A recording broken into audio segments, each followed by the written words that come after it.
ሰላም ጤና ይስጥልኝ ውድ የስፖርት ቤተሰቦቻችን እንኳን ወደ ቻናላችን በሰላም መጣችሁ።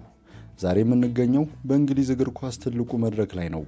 የከተማ ተቀናቃኞች ታሪካዊ ጠላቶች ማንቸስተር ዩናይትድ ከማንቸስተር ሲቲ፣ ማይክል ካሪክ ወደ ኦልድ ትራፎርድ የተመለሰበት፣ ደጋፊዎች በደስታ የጮሁበትና የማንቸስተር ከተማ ሙሉ በሙሉ ወደ ቀይነት የተቀየረበት ዕለት ነበር። ዩናይትድ 2-0 በሆነ ውጤት አሸንፏል። ይህ ድል ለካሪክ የህልም ጅምር ተብሎለታል። የሊጉ ሻምፒዮን ማንቸስተር ሲቲ በበኩሉ ወደ ቀውስ እየገባ ይመስላል። በዛሬው ቪዲዮአችን ይህ ጨዋታ እንዴት እንደተደረገ፣ ካሪክ ምን አይነት አስማት እንደተጠቀመና የፔፕ ጋርዲዮላ ቡድን ለምን እንደተዳከመ በዝርዝር እንመለከታለን። አብራችሁን ቆዩ። ወደ ጨዋታው ከመግባታችን በፊት ያለውን ሁኔታ እንመልከት። ማይክል ካሪክ ይህንን ኃላፊነት የተረከበው ዳረን ፍሌቸር በጊዜያዊነት ማሰልጠን ከጀመረ በኋላ ነው። ብዙዎች ካሪክ ቡድኑን ማረጋጋት ይችላሉ ብለው ጠይቀው ነበር።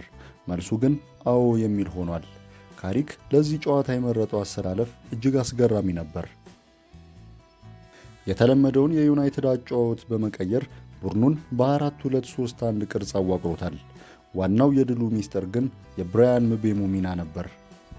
ካሪክ ምቤሞን እንደ መስመር ተጫዋች ሳይሆን እንደ ዋና አጥቂ በመጠቀም የሲቲን ተከላካዮች ማዕከል ሰብሮ መግባት ችሏል።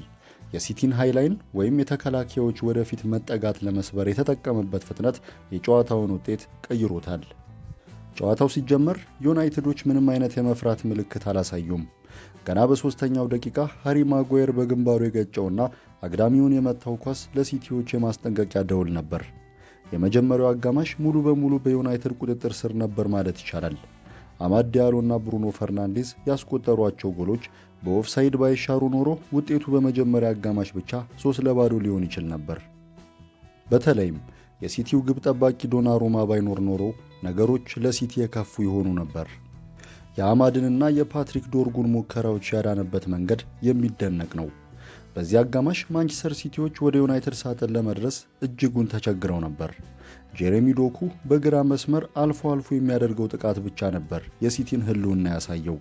ነገር ግን ዲያጎ ዳሉትና የዩናይትድ ተከላካዮች ጠንካራ አቋም ሲቲን ምንም ክፍተት አሳጥቷቸው ነበር። ከእረፍት መልስ ብዙዎች ሲቲ አጨዋወቱን ቀይሮ ይመጣል ብለው ጠብቀው ነበር። ፔፕ ጋርዲዮላ ፊልፎደንን ቀይሮ ራያን ቼርኪን ቢያስገባም ለውጥ አልመጣም። ይልቁንም ዩናይትዶች ጫናቸውን ጨመሩ። በ65ኛው ደቂቃ ግን ያ የተጠበቀው ጊዜ መጣ። ብራያን ምቤሞ ራሱ የጀመረውን የመልሶ ማጥቃት እንቅስቃሴ በመጨረሻ ላይ ወደ ጎልነት ቀየረው። ኳሷ መረብ ላይ ስታርፍ የኦልድ ትራፎርድ ጩኸት ሰማይ የነካ ነበር። ካሪክና ተጫዋቾቹ ያሳዩት ደስታ የቡድኑን አንድነት የሚያሳይ ነበር። ታዲያ ዩናይትዶች በዚህ አልቆሙም። ከ11 ደቂቃዎች በኋላ በ76ኛው ደቂቃ ተቀይሮ የገባው ማቲያስ ኩና ያሻገረለትን ኳስ ፓትሪ ዶርጉ በግሩም ሁኔታ አስቆጠረው። ውጤት 2-0። ጨዋታው አለቀ። ሜሰን ማውንት 3ኛ ጎል አስቆጥሮ ነበር። ነገር ግን በድጋሚ በኦፍሳይድ ተሽሮባቸዋል። ዳኞች ለዩናይትድ ትንሽ ጨካኝ የነበሩ ቢመስልም ድሉ ግን የማይቀር ነበር። እዚህ ላይ አንድ ወሳኝ ነጥብ ማንሳት አለብን። ኤርሊንግ ሃላንድ የት ነበር? የዚህ ዘመን ምርጡ አጥቂ በኦልድ ትራፎርድ ሜዳ ላይ ጠፍቶ ነበር። እመኑኝ፣ ሃላንድ በዩናይትድ የግብ ክልል ውስጥ ኳስ የነካው 2 ጊዜ ብቻ ነበር። አዎ 2 ጊዜ ብቻ። ይህ የሚያሳየው የካሪክ ታክቲክ ምን ያክል የተሳካ እንደነበር ነው።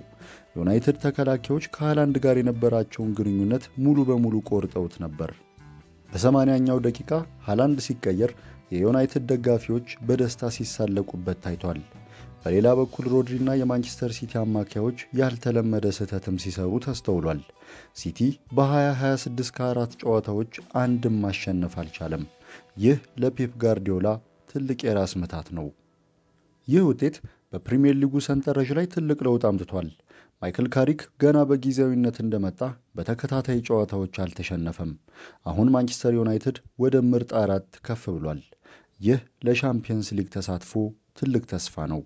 በተቃራኒው ማንቸስተር ሲቲ አሁን ከአርሰናል በ6 ነጥብ ርቋል። አርሰናል የምሽቱን ጨዋታ የሚያሸንፍ ከሆነ ደግሞ በ9 ነጥብ። የሲቲ የዋንጫ ተስፋ እየቀነሰ ይመስላል። ምናልባትም የጥር ወር ለሲቲ የጨለማ ወር ሆኖባቸዋል። በመጨረሻም ማይክል ካሪክ ኦልድ ትራፎርድ ላይ የነበረውን የደስታ ድባብ የመለሰ ይመስላል። ቡድኑ የሚጫወተው በእልህ በፍጥነትና በታክቲክ ዲሲፕሊን ነው። ቀጣይ ፈተናቸው ደግሞ የሊጉ መሪ አርሰናል ነው።